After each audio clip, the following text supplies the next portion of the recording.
आज के प्रसंग में पूज्यपाद स्वामी जी महाराज ने विनय के अंतर्गत कुछ प्रार्थनाएं की हैं परमात्मा से, और परमात्मा को माँ शब्द से संबोधित किया है। मातेश्वरी माँ माँ माँ कह के संबोधित किया है। बहुत वर्ष पहले की बात नहीं साधक, अरविंद आश्रम में माँ से किसी ने पूछा, माँ साधना का सरलतम सुगमतम साधन क्या है? माँ ने मुस्कुराते हुए उत्तर दिया, कहा कि सरल हृदय से शिशुवत उस परमेश्वर को माँ माँ माँ कह के पुकारना श्रेष्ठतम एवं सरलतम साधन है साधना का। सरल हृदय से शिशुवत, छोटे बच्चे की तरह सरल हृदय से परमात्मा को माँ माँ कह के पुकारना साधना का सरलतम साधन। आज स्वामी जी महाराज ने उसी साधन की महिमा गाई है। मनुस्मृति में वर्णन आता है साधक, 10 अध्यापकों से श्रेष्ठतर है एक आचार्य, 100 आचार्यों से श्रेष्ठतर है एक पिता, और 1000 पिताओं से श्रेष्ठतर है एक माँ।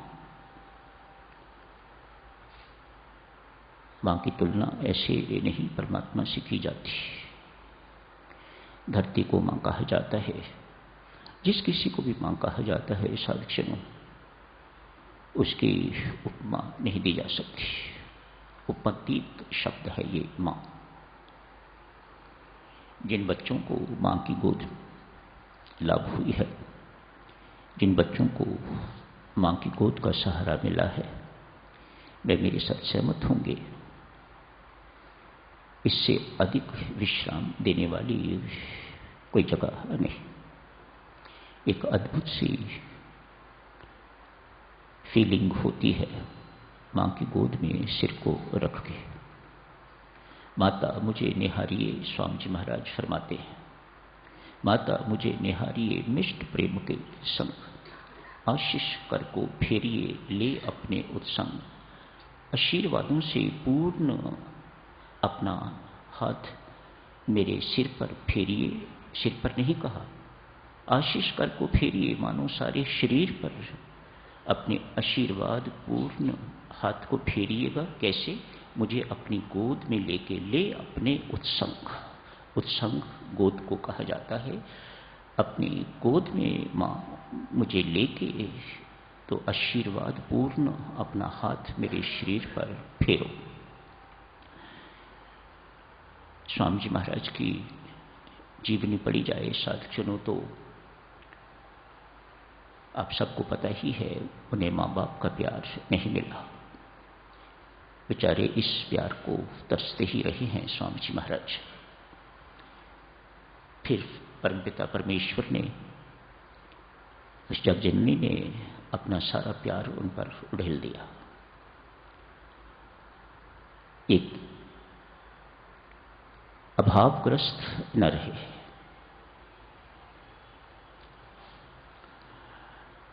ऐसी महिमा है साधक माँ की। एक ऐसा संबंध, पुत्र तो बेशक मर्यादा का ध्यान रखे, लेकिन माँ नहीं रख सकती। कल्पना करो देवी, 10 साल का बच्चा जो हैंडीकैप्ड है, आज बढ़ता बढ़ता 20-21 साल का भरपूर जवानी है उसके ऊपर,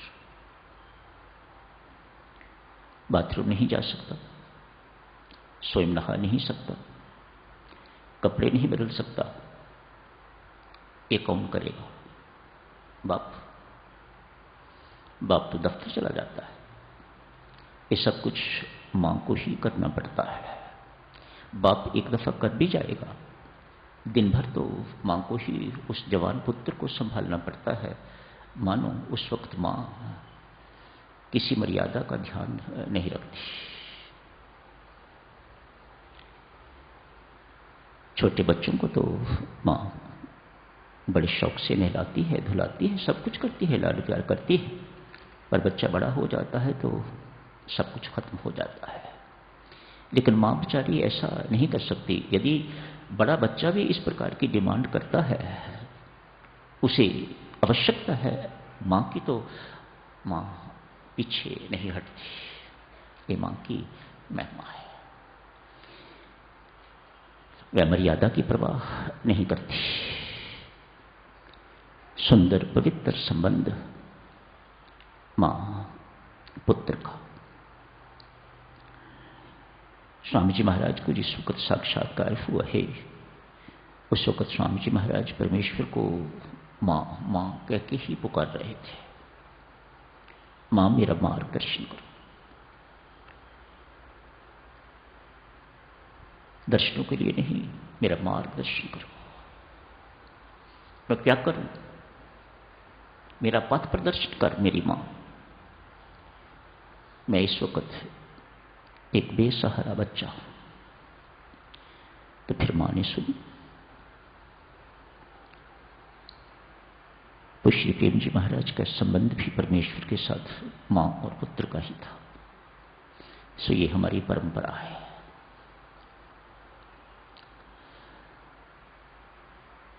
कुछ शब्दों में स्वामी जी महाराज ने आज उस जगजननी की महिमा गाई है। बहुत सुंदर है साक्ष्य, अति सुंदर।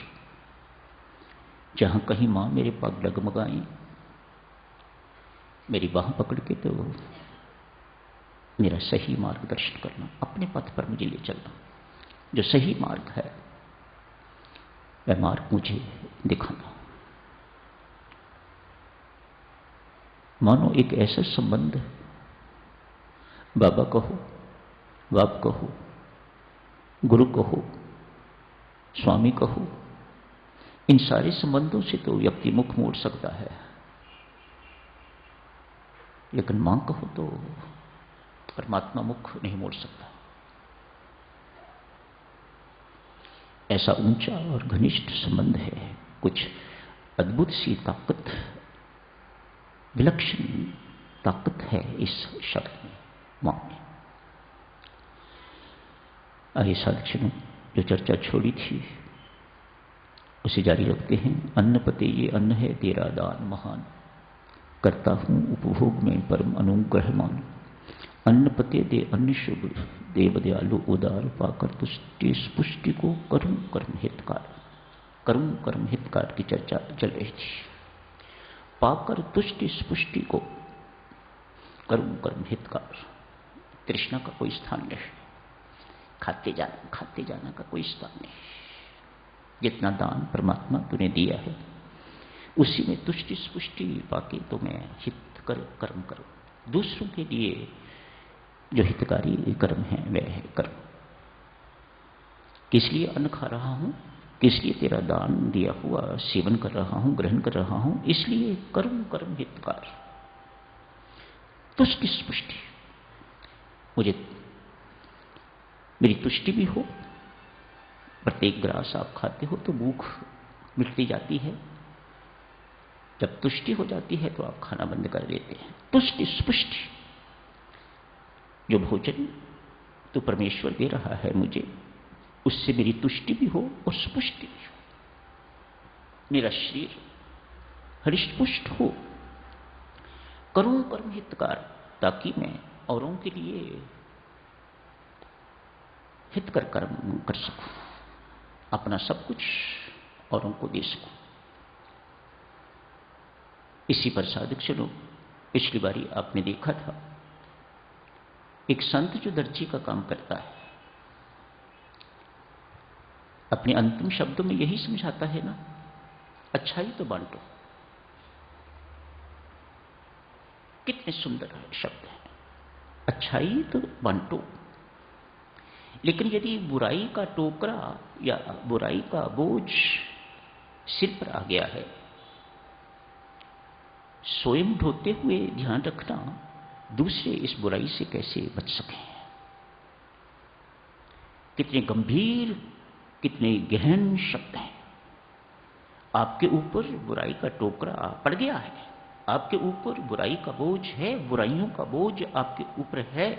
लेकिन एक साधक के नाते हमारा क्या कर्तव्य बनता है कि उन बुराइयों को स्वयं तो झेल लो, लेकिन और इन बुराइयों से किस प्रकार से बच सकें, इस पर आपकी दृष्टि होनी चाहिए।